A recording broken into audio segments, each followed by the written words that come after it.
nice to see you again. You too. I was wondering, we don't know that much about Mary in the Bible. We know much more about Simon and Peter. And I was wondering, how do you get into your role for Mary, knowing that there's less backstory? You have the writer's script, of course, but how do you prepare for such a thing with little information? That's such a good point. There's so much speculation about Mary Magdalene, so there's like a lot of content out in the world, but none of it's really necessarily rooted in the Gospels. What we do know in the Gospels, though, are some really pivotal and potent elements of her life. One was that Jesus exorcised demons from her. Like, that's just a sentence, but like that's loaded with a whole history, which is what The Chosen has expanded on. And then of course she helps finance the ministry, and she's at the crucifixion and the first to see Jesus resurrected. So these are like pivotal moments in his ministry. And I really rely on what the writers have created.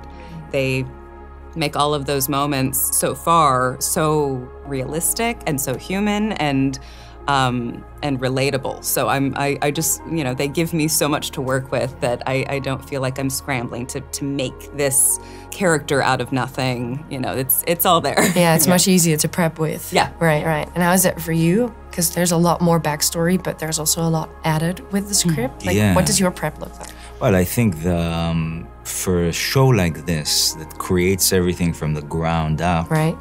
I think the least you know or think about anything from the outside, anything that is colored by different people in a different way, you know? So any kind of preconceptions that you might have from each direction of a character, for me, I find that actually can contaminate the performance. So for me, going from the ground up, using the scripts, and then allowing the character to develop, because you know the end. You may know the end, but as accurately as you think it may be. But to find truth in what we are doing, I find it's very helpful to just go from the ground up, use the script, trust the writers, trust that they're leading you in the path that will go, that will end in the most, most interesting and most accurate way that they're trying to represent. So for me, I focus on the script and I go with it. I let it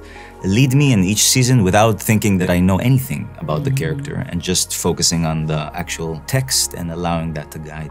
Yeah, totally. What's funny too is thinking like these characters don't know how this ends. You know, right. That's right. Like, That's right. How That's would right. a character respond to these events, not knowing that like at any, and especially season 4, everything's getting a little bit more dangerous. So we're just wondering, like, are we all going to die at any second? You know, like it feels that way sometimes. And think about like yourself, all of us as human beings. It's like if you took a snapshot of where we are today, and you took a snapshot where we were 5 years ago, or 10 years from now, the person is totally different, feels totally different things. Everything, the journey is so different, and it's we're taking it from the first snapshot of season 1 until where we are today. So we don't know how it's going to end. No, and that's better, to not contaminate. Yeah, nice. And did you have to like learn any new skills for this role? Well, I would say not. The fishing is embarrassing. We could tell. My brother-in-law is a fisherman, and every time after he's like, "This doesn't look good, man. You should have worked on that much more." And so I admit that, we were. The fishing is not as good as I would as I would want it to be. No, but it's kind of everything is pretty natural. Everything is pretty natural. It's us doing things that we're physically and familiar with. So You've mentioned that before, that you really bring you and your story to the set into the role as well. So we that's can't nice help it. Right? You are you, and you're bringing it to you. Yeah. So that's why it's fun when I look at you, like, oh, there's part of Simon in you right now. What is one of you guys' most memorable moments during filming? There's a lot of them, but what's one of them that really pops out? For this season, I know there were so many. There were some really fun moments of us like all running into the water, which none of us wanted to do. That was fun. There was a lot of like group stuff that I think bonded everyone. The scene that happens after that moment we filmed, I think before, or I don't know, it was like on a different day. Right. and we had to literally get sprayed down every take. And so, yeah, all day long. And it was starting to get like cold, and we'd finish a take of it, and then, you know, we're drying off during it.